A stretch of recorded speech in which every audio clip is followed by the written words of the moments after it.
So this morning I've got Maria Rodriguez, and Maria is a first-generation Latina immigrant. She's also a business owner, transformational coach, keynote speaker, advocate, and devoted mother of twins. And in 2019, she became a paid public speaker and an advocate for a number of causes, including immigration and domestic violence. I actually met Maria in Atlanta, and you were working for Daniel Gomez. Daniel is one of my favorite people ever. He was a speaker out at the GSD Create conference.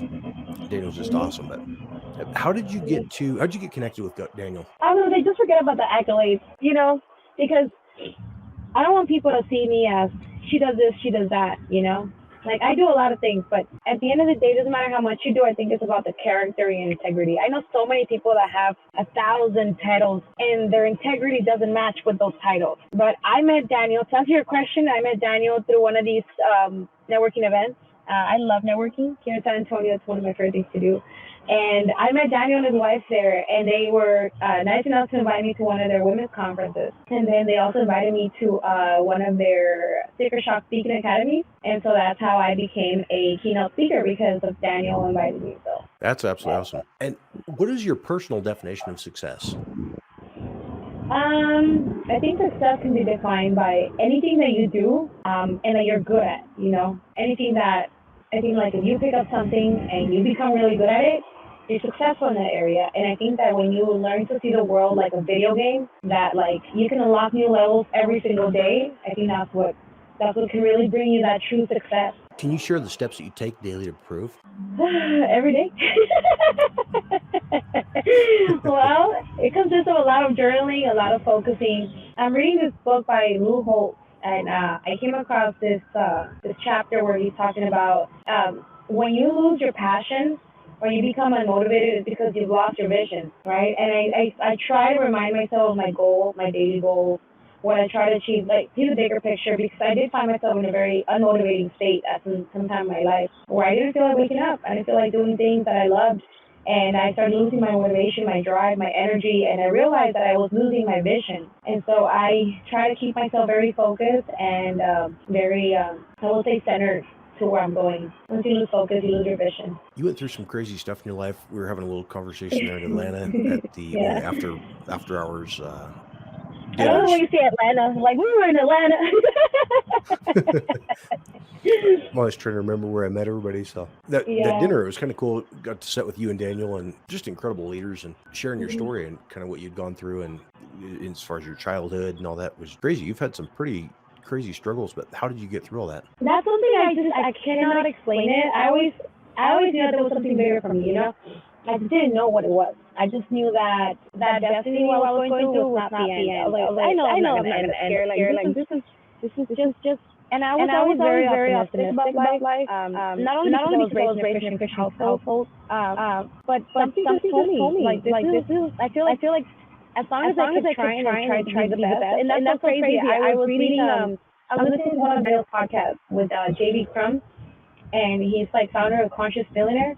And he said, if you can be rich, if you can be poor and happy, you can be happy without money, you can be happy with money. So I was like, yeah. Yeah, I remember those days, I was a waitress and I was so happy. I was a bartender, I was so happy.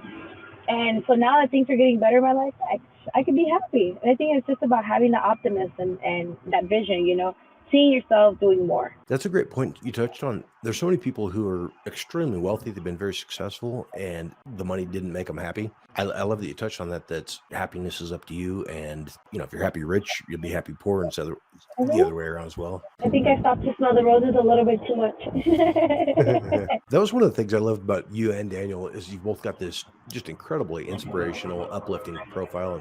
And just your personality is magnetic because you're so positive all the time. Yeah, I think you can't remember when who was it? I think it was Gov. Was it Gov? Dr. Gov? I don't want to botch his name, but Brent Gove. there you go. One of them was saying you can fake a Lambo, but you can't fake a before and after picture. And I was like, you can fake success, but you cannot fake happiness. You can't fake positivity. And it's sometimes I'm just stay positive. No, sometimes it sucks. It sucks, but it's not that you fake positive. It's just that you're like, it'll pass. Everything passes. What advice would you give for somebody who's trying to make an important decision? if you're trying to make an important decision, I would say calm down.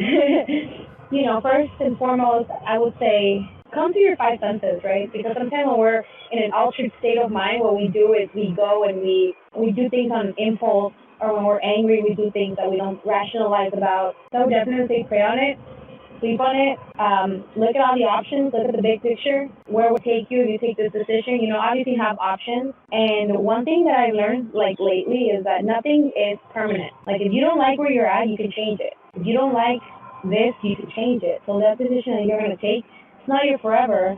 And if you mess up, well, you mess up. We're humans. Living and learn. Such an important thing. Again, just that outlook. You just glow. You've got this happy, positive, magnetic personality because of that. Your choice to be positive no matter what's going on. I love that about you. I think we complicate our lives a little bit too much. Yeah, a little bit too much. True. Yeah. Can you tell me about a specific moment that set you on the path that you're on now? Yeah. The day I moved cities, I took it's crazy how I ended up in San Antonio.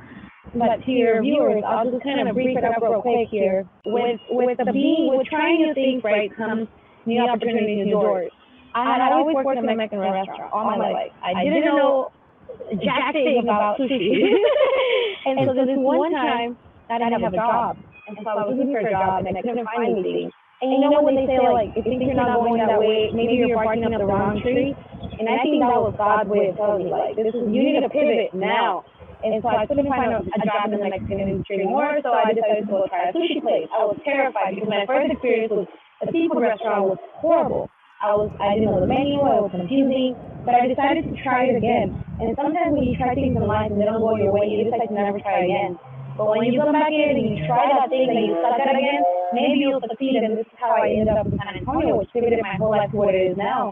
If I would have never applied to a sushi restaurant, I would have never ended up in San Antonio, because that's where I got scouted for a restaurant management position here in San Antonio. Oh, cool. So it was just about trying new things, and then they were like, hey, I didn't know anybody in San Antonio. They're like, hey, we have a position, you're hired, what do you want to come in for your interview? I was like, tomorrow. I love that. Jumped on the opportunity. Yeah, and I think it just took that leap of faith. I took that leap of faith, I jumped. Have you ever read the book by Steve Harvey, Jump? I haven't yet, but I'm going to. Okay, well, he talks about jumping. Sometimes we think about it way too much, and the opportunity is tricky, and it's like, you gotta jump. That's awesome. I love Steve Harvey. I'll have to check that book out too. Yeah, he reminds me of like an uncle. What book or books would you recommend to our audience, or what's the book that you recommend the most often? I often recommend, if you're a woman trying to succeed in your finances and you're trying to ask for more, I would say Secrets of a Six-Figure Woman by Barbara Stanley. She recently changed her name to Barbara something else, but she's not Stanley. You can still find the book on Amazon. For women, I would recommend that one. If you're trying to jump and just do a decision, look at Steve Harvey's Jump. If you are looking to create little habits for your lifestyle, Atomic Habits by James Clear. That's good. And if you're a coach and you're in the health and wellness industry, I recommend two books. One of them is going to teach you integrity, and it's going to teach you leadership skills and by Loophole, winning every day. That's and then the other one is, you read it? Oh, yeah. Oh, I love that book. It brings me like warm memories. The other one is Gym Launch Secrets by Alex Hormozy. That man's a freaking genius. And what's that last one called? Gym Launch Secrets by Alex Hormozy. Okay. Gym Launch. Super smart guy.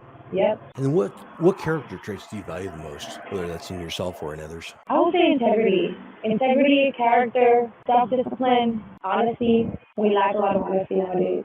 A lot of sincerity, a lot of bluntness. I think the most important one for me will be integrity. Integrity, it just shows who you really are when things get tough. And character. Ooh, that character. You have to have some grit. Yeah. Gary Vaynerchuk posted a video yesterday about an Instagram video. Somebody that had prank called him at like 4:23 in the morning. It's probably 10 years ago. But the guy had videoed himself prank calling Gary V, and that compassionate response. They called his hotel room and and he woke up and you can hear hello, and then is this Gary Vaynerchuk? And he said, this is Gary V. You know, he went on this conversation, but the guy was prank calling him, and Gary was still just super compassionate and inspirational and stuff, and you could just tell he loved people. That's a huge thing, that integrity of going, I mean, it could have been, that guy could have destroyed him with going, here's this guy that talks about compassion and loving people and stuff, and then here's the jerk that he actually is with video proof. But instead it was just a great video where this prank caller was actually posting a video going, and this guy was still showing a level of compassion and just a really nice guy when I was calling him at 4:23 in the morning and at his hotel room. So you don't prank call me at 3. I'll be praying at that time, and I'll probably pray for you too. But if you keep calling, I will block you. Thought you were going to give me something about the Latina response, that fiery. Yeah, I'm trying to put the Latina down because she'd be getting out in all the wrong places, and I'm like, no, Maria, that's not how you're supposed to answer. Like, I went to a chant or a shoe somewhere for any reason. I have batteries, though, so I'll throw it and it'll hit someone else. You mentioned that at that VIP dinner at the Create conference where we were chatting there, and you were talking about throwing a chunkla, and I was busting up laughing. So I was hoping you'd mention that. My kids get away with so much things because they know I have bad aim, but they know that I'm not I'm not good at throwing things. So then I wanted to spank him, I looked at him, and I'm just like, man, I was worse than you. Go away. That's awesome. Let me teach you how it's done. Not good at throwing things, but you still try, huh? Well, I tried, and it bounced back on me one day, and I was like, never mind. That's awesome. How do you push through tough times? How do I push? I think I just take a lot of time to myself, a lot of alone time. And I realize that sometimes when you're alone, you just kind of think better. You listen to the thoughts in your head, and I've been practicing this a lot more, like where I'm just taking a drive by myself, alone, quiet, and it really does help. Like, it helps you listen to all the things that are going on in your brain. I wouldn't say like meditate, but to me it's a form of meditation because I'm driving and I don't hear anything but myself, And I feel like whenever you take that time to listen to yourself, you find a solution within yourself. Because we give good advice, but we don't take good advice from ourselves. And so when you're in those times when you're going through a lot of stress, I think it's best, for one, you don't take it out on anybody, but you kind of analyze things and you rationalize. And for two, like I said, you take your own advice. You learn to listen to yourself. And that's an act of self-love. Love that. That can be hard to take your own advice. It's so easy to give advice, but real hard to live up to it if you're not. Yeah, and I think that's one thing that I really try to focus on every day. Taking my own advice and practicing what I preach, because there's no point in me being a hypocrite. Sooner or later, everything comes to the surface, And if I'm being somebody that eats a lot of junk food and doesn't practice what they tell their clients, like, hey, go out there and exercise, move your body, and this and that. What kind of person would I be if I were to be doing it myself, but telling other people to do it? It doesn't add up. And that's something, especially in the fitness industry, you can see if somebody is practicing what they preach or not. Yeah. I always say this: if your trainer looks like you're a trainer, you need a new trainer. That's awesome. And what inspires you, just in general, something that you find inspirational, something that really gets you going? I find inspirational when a lot of things. I think it used to be where I would hang a picture of my dad in my fridge. And that man changed my life. He taught me. He was with me for a little bit. I didn't really get to live with my dad most of my childhood. We used to live in Mexico. We used to live in the States. But when we moved in together, I lived with him for 4 years of my life, and then he passed away. And I think everything he taught me was work hard. He would wake up at 4. He would go cycling or bike riding. He was bodybuilding. He would work out. He would own a food truck, so we would wake up really early in the morning to make all the food for the truck and then go sell and stuff like that. He taught me how to grind. He taught me to hustle. If you want something, you gotta be not ashamed of it. You best believe you put me in that taco truck, I'll be like, tacos, and I was not ashamed because that brought us food to our table. Yeah. And I think I learned a lot from my father now that I think of it. I didn't know it was some downfalls he had. And so I also learned from those because I saw him going through all those, I want to say drug problems he had. But I also learned to not do those things because they can actually take you away from the ones you love the most. So I would say my father, every time I see my father and who where I come from, that inspires me to go out there and do more and make him proud. So he helped give you that passion for the entrepreneurship and getting out there, figuring out that just like yelling tacos, going, hey, it's okay to ask for what you want. Yeah, and he was a handyman. He was everything. So I learned to be very versatile, have various talents, and never starve. Never starve. We were never on welfare when we were with my father. He was that man would go build a shed, whatever he had to do, but he would provide. That's awesome. Yeah, thank you. Can you tell me about an event that changed your life? An event that changed my life. I don't think motherhood. No, scary. I was 17 when I gave birth, but I was 16 when I found out I was gonna have 2 kids. My life was not. I was living in the hotel room when I found out I was pregnant. The father of my kids and I, we were on and off relationships.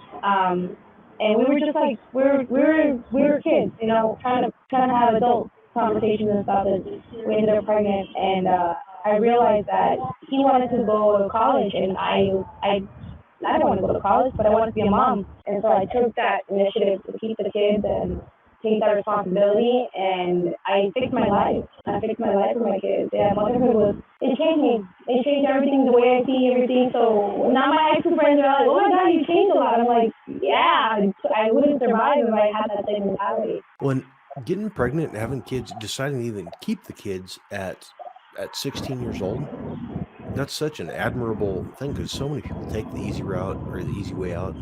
Yeah. So I admire you for that. What advice would you give yourself if you could go back and say, give your 16, 17, 18-year-old self, knowing what you know now, what would you tell yourself? Keep going. Keep going. It's gonna cost. It's gonna hurt. You're gonna go through a lot of heartaches and headaches, but just keep going. They're coming for you. Like I would tell myself, be like that little tree. There's a poem I read. It's called Little Tree, Little Tree. And the big tree is telling the little tree, stay strong. The storm is coming, stay strong. Grab onto your roots, stay strong. The wind might come, stay strong. And so the little tree, they rose up to be a big tree, and the big tree tells the little tree, stay strong, just stay strong. Love it. And then, so what's the best way for people to get a hold of you? You drop some links that I'll put on the podcast and everything, but how's the best way for people to get in contact with you? Going worldwide, I'm kidding. You can go onto my Instagram. I have 2. I have one for my business, and then I have one for my fitness page. It's GCFNSATX. So that's GCFNSATX. And then I have my personal handle. It's The Real Maria Rod with a Z in the end. And you can also find me on Facebook under Maria Rodriguez. If you guys aren't connected with Maria yet, definitely look up Maria Rodriguez and get connected. She's awesome and always posting great stuff on Instagram. And she's a good person to chat with, good person to hang out with. Great. I look forward to seeing you again. Thanks so much for being on the show, and I'm looking forward to chatting with you again. Likewise.